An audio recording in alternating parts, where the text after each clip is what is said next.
The value we attach to a thing is oftentimes determined by the amount of time invested and the financial outlay. In many respects, we can borrow a term from econs and business, sunk cost. So the time and the financial outlay are sunk cost because they are not things we can recover. So why should we be bound by things that are unrecoverable in making future decisions? I am Moyosore Quadri. With me is Fallacy Adebi. Welcome to Vigilance.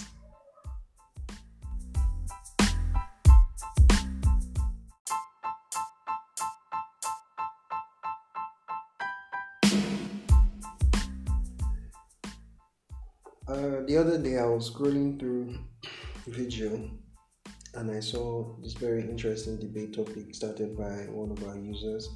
I think the art was Julius. I think I sent it to you, and then I was like, oh, this should be a debate topic, and just seemed like something out of the box. The title of the debate, listeners, I need you guys to go and visit the debate after this, and I think it's something everybody will really resonate with and have input on. So the debate topic was the inherent fallacy in the Nigerian secondary school system, and he basically, the writer, well, I keep saying he, I don't know, he or she, exactly, he or she, he or she basically brought up a very, let's say, very interesting connection between the economic fallacy of sunk cost and the Nigerian secondary school system, especially the structure. You know, he was pointing on how kids are divided into science class, art class, and I think there's commercial. There's also technical science for those.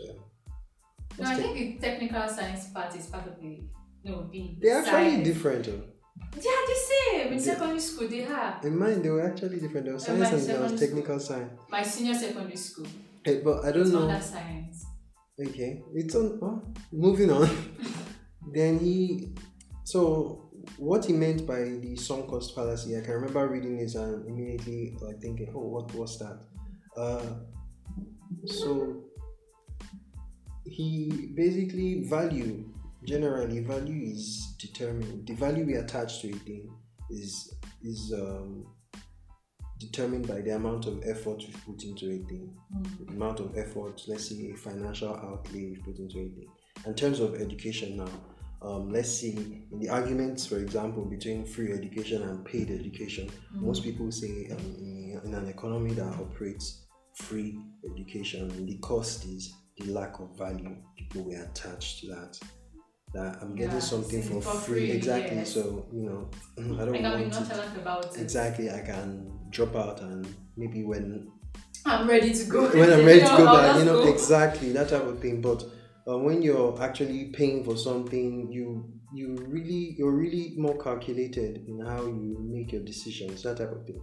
So Julius was of the opinion, or is of the opinion, that this way of thinking is a fallacy. It's fallacious and irrational, and it basically has it cuts across all spheres of life. But he was speaking about education. I can remember a line there that says it cuts across all spheres of life. So and then I was thinking, it's actually true. Think about it. Was there something you've done that you just kept on doing because I've gotten this far, let me just finish? Yes.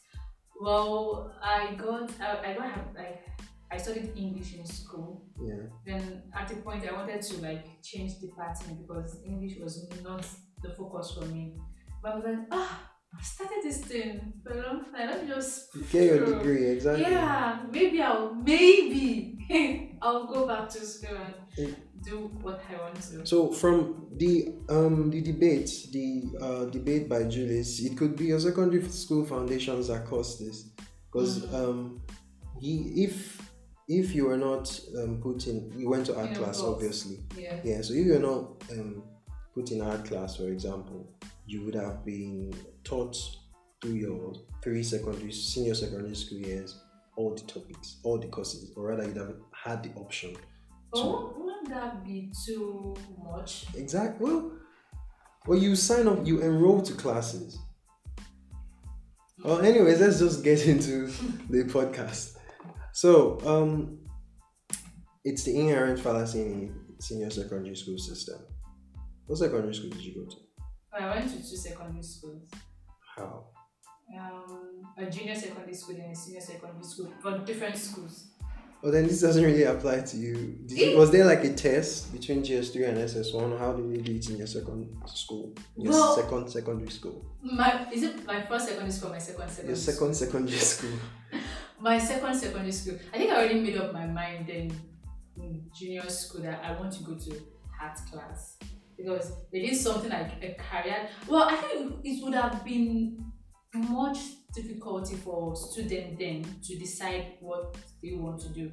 My dad has always put this thing in my head: be lawyer, be lawyer, be lawyer. So I'm kind of, my brain was kind of like going to the art class part of thing. So I kind of like, even with the inadequate learning, let us say learning process of, oh, do you want art science from the school itself? How did they ask? Did they just ask you guys which they one? just did a career day, and they were like, oh, these are the things under art, these are the things Okay, under. okay, so yes. what they did was that they just put like different colors in front of you and said choose one color. Yes, choose exactly. This is under art, this is under art, this is under science and commercial. I had a friend that kind of changed she switched from commercial to art because she was like, I don't think I want to be in a commercial class anymore. I prefer art and all that. So the school did not really provide adequate learning and teaching on careers. Oh, okay. Was that different for you? Yeah, it was. Mine was, I could relate a lot with the article because that's exactly how it was for me in my school. So essentially in GS3 we do, I don't think we called it an aptitude test, but we did what Julius described as an aptitude test. Sorry. And so the outcome of this test for me was science class. And this really did not align with the picture I had in my room in my primary 4 career day, you know. So I had to really apply to go to art class. Essentially, like write a letter to the administration through my dad that okay, I'd rather be in art class because of my career prospects, that type of thing. So the way I see it now, for me it was different because I always knew what I wanted to do. I always knew I wanted to study law, so I knew okay, to get to that, there are certain subjects you need to have, you know, on your JAMB application, and the only class you can go to get knowledge on these subjects is art class. So I think I prefer my own secondary school perspective. Well, so you could, I can love mathematics. I can love like things science to like further maths, chemistry, and I just love like hobby, not something I want to like. Yeah, could you do it? Like, could you be in art class and then do further maths?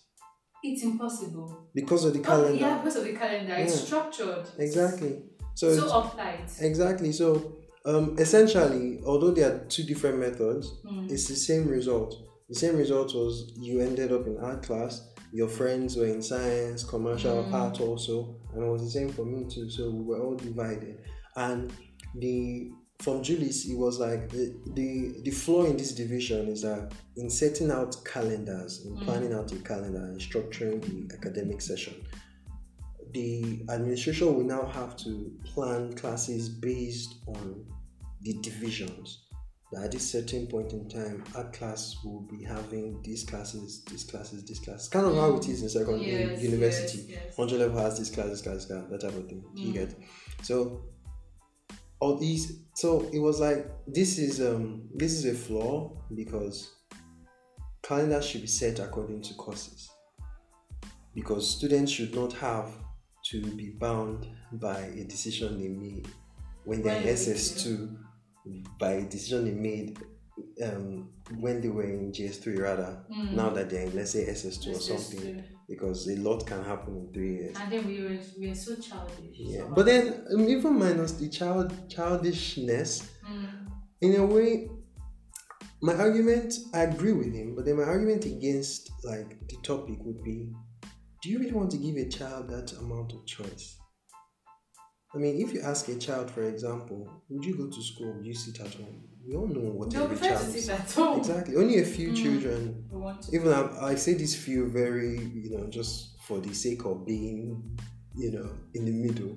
I don't think any child would choose to go to school. But then, so if, I think this is the mindset with which everything was structured. The So are fact you that saying because the child can't make the decision on his or her own, the school has to make the decision for them?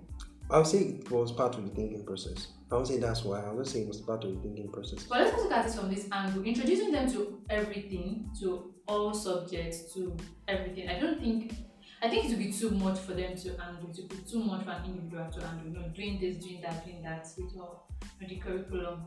Yeah, okay. So let's say the calendar is set based on courses. Let's children should be assigned units, kind of like it is in university. Should be assigned units, and let's say courses have units, so they know that regardless of the combination they choose, they cannot exceed this amount of units. So a child can do government and physics. I don't think I know anybody that did government and physics. No one. Because government was exclusively an arts class subject. Exactly. And physics was exclusively science. Commercial guys did commerce. No other class did commerce. No wonder the high students are always struggling with calculations and all that. Should have just make it open to anybody. That's actually funny because the best in math in my class was in art class. Rather, the best in math in my school was one of my classmates in art class. So that's a fallacy also, just like the song calls fallacy. So if we're to prefer a way forward, are you for what Julius says? Because he didn't prefer a way forward. His debate was more like just pointing out the inherent fallacy, something that is right there but we can't see. We just accept as the norm. So would you be with that courses should be the curriculum's calendar should be course based and not class based? I feel the curriculum calendar should be course based, not class based. Why?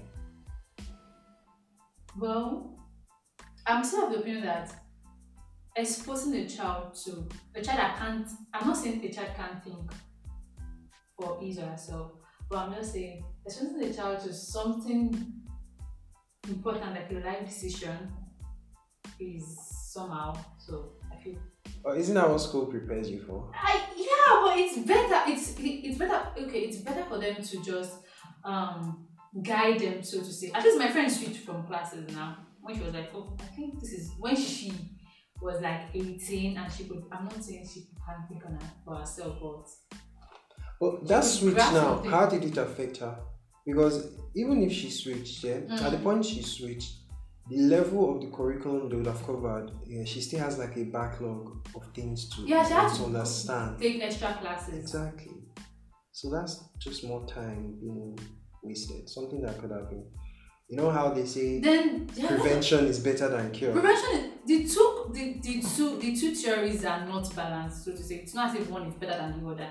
If they were exposed to this at a very long time, as if they were wasting their time learning something they did not do in school, like they won't use in the future. Most of the things we learned then in primary school. In primary school, we were exposed to a lot of things.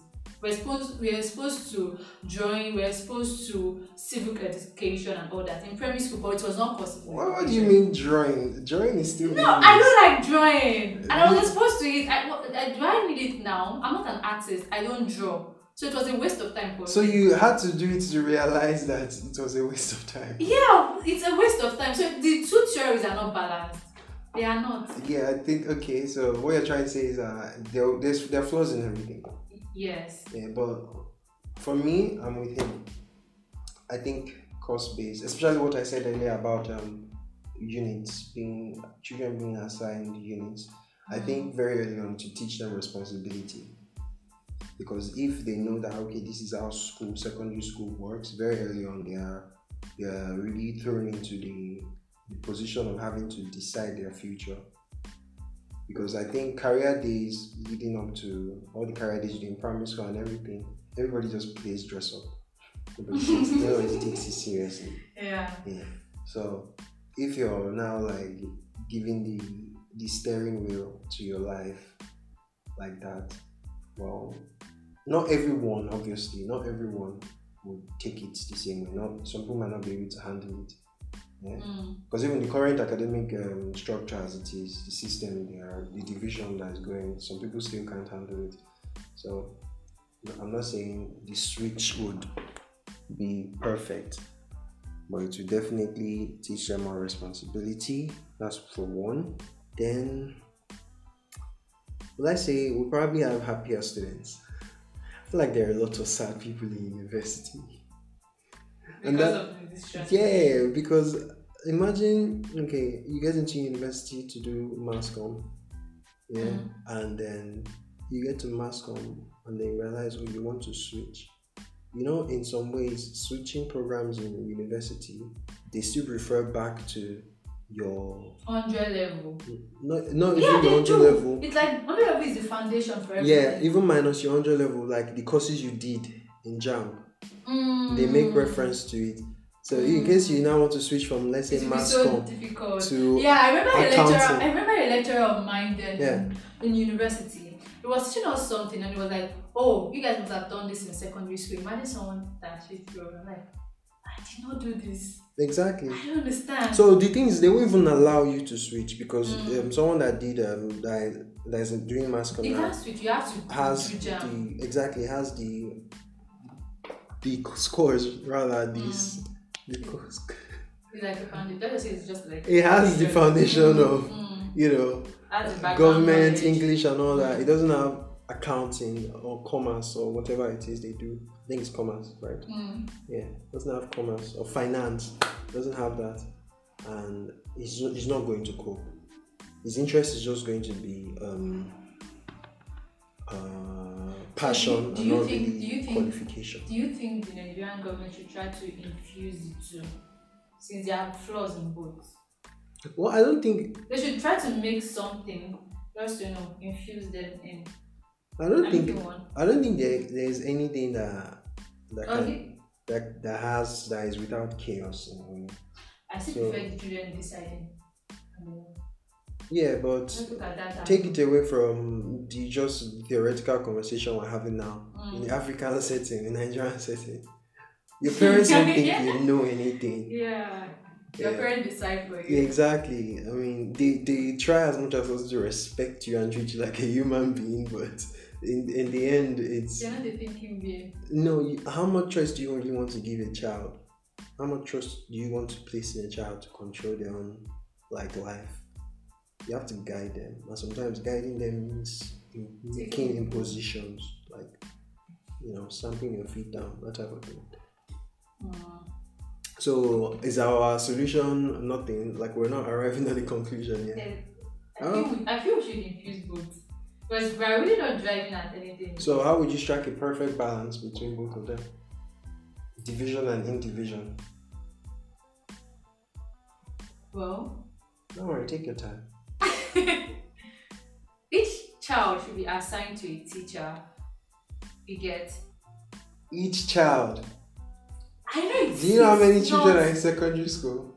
Don't try to look at the population. Just look at a class of 10 or a class of 15. There's no Nigerian... Continue. Yeah, let's not just think about it that way. Continue. Okay, each child should be assigned to a teacher, and the teacher should try to check the child's strength and weakness and work more on the child's strength. I mean, in courses. Oh, this child does well in mathematics, this child does well in English and or in government or anything like that. So maybe introducing the whole thing to them, the whole subjects to them, then look at their strength and weakness, then focus more on the strengths to help them decide. Okay, I get that. So you recommend and then take their choices into account also. Yes. That's essentially what a school counselor does. I know, like, no. And not all schools have that. Yes. My school does not have that. My school didn't have that too. I think I was in SS2 when they employed. I know about school counselors in American movies. Yeah. I don't know about the rich schools, but don't. Yeah, so yeah, okay. So going, I think I agree with what you said, but again, it's the Nigerian factor there, isn't it? And Julie said, this is our last paragraph. I don't know if the person is he or she. He said, a revision of the current system is suggested. Humans are dynamic beings that are constantly growing, changing, and altering their interests. Systems imposed upon society must match the dynamism of human nature. I just hope you just be in the middle. I just go with what I said. Yeah, but something that is dynamic is something that keeps changing. Changing. So even the fallacy is also a fallacy. No. It keeps changing. Okay, you're like, I don't want to invest on this too much. Okay, let's just say I move away from this and start doing something else. I still have a back to like just do what I switched from. Times we can't think. We keep changing. We're not constant. You can decide to do the same thing again. That's true, because I see how the fallacy is probably, it's like quicksand. It just keeps sinking. Like, okay, you're 2 feet deep, and then you realize, okay, I don't want this. Exactly. The fallacy is also a fallacy. I don't know. Should I clap? Okay. So the fallacy is a fallacy. That's our conclusion here. And there is no theory that is well structured. There is no theory without flaws. Well, that's the idea of theories, though, because fallacy is a thing of logic, and then logic teaches us that theoretical definitions are neither right nor wrong. They are just theories. So you can just sit down all day making hypotheses and coming up with theories, and no one is really going to say, okay, this is correct, this is incorrect. It's just one man's theory. And I think we've covered all we can cover on that. Final closing statement on the inherent fallacy in the Nigerian secondary school system and the way forward. Falashade. My closing statement is a fallacy. It's a fallacy. And I would actually prefer to listen to our listeners' opinion on that. Because I'm not really I'm sitting on the fence. I can't really give a closing statement on that. Okay, it's funny you can't give a closing statement on that, because you've actually successfully convinced me over the past few minutes that we should strike a balance between them. So you've gone from left to right to middle. Wait, I'm in the middle. Look, I'm going to think from the left side, look at the advantage and disadvantage, the middle, the back, to just come up with something. But with everything, I still feel. Let us go with what we said. With what I said. With what I said. I'm not saying you have to choose. Just okay. I feel like you're on. I'm still sitting on the fence. All right. Because to me, each theory has its own flaws. Whatever I say, someone is just going to come and say, "Oh, this thing has a disadvantage." Oh no, that's fine. That's fine. Like I said, yes, I'm just trying to say. I'm sitting on the fence. No, I'm not here. I'm not there. But I feel a mix of both to be better. Okay, without pressuring you to change your answer, are you on the fence because of what people might say about your answer? No, not at all. I'm looking at it from my own childhood life. Okay, so my closing statement would be, like you said earlier, striking a balance between both of them. Maybe a teacher or a counselor to basically go through his child's journey with them, analyze their strengths, their interests. I hope Nigerian secondary school will be able to put that in place. If you can try to do better. Exactly. If you can do that, I feel we would have less situation of somebody just going to university because at least I'm in university. Everybody's going to university. Yeah, so I want to go to university. Exactly. Because we have so many situations of children graduating and just either literally or virtually handing the degree certificate to their parents. This is what you want, right? I want to go and sing. Exactly, and that's because parents think the way the current system is. They're thinking based on the current system. And I feel. And I'm not blaming them. I'm not blaming them too. They were the one that made this current system. Yeah. It's their way of thought. That's another very good point. All right. Let's close this out. This has been Vigilant Moyo. That's been And Falashade. Falashade. We encourage our listeners to go and check out the debate. And if you participate, if you have another interesting debate to put up on the platform, you never know, might be what we'll be discussing on the next podcast episode. Thank you for listening. Bye-bye.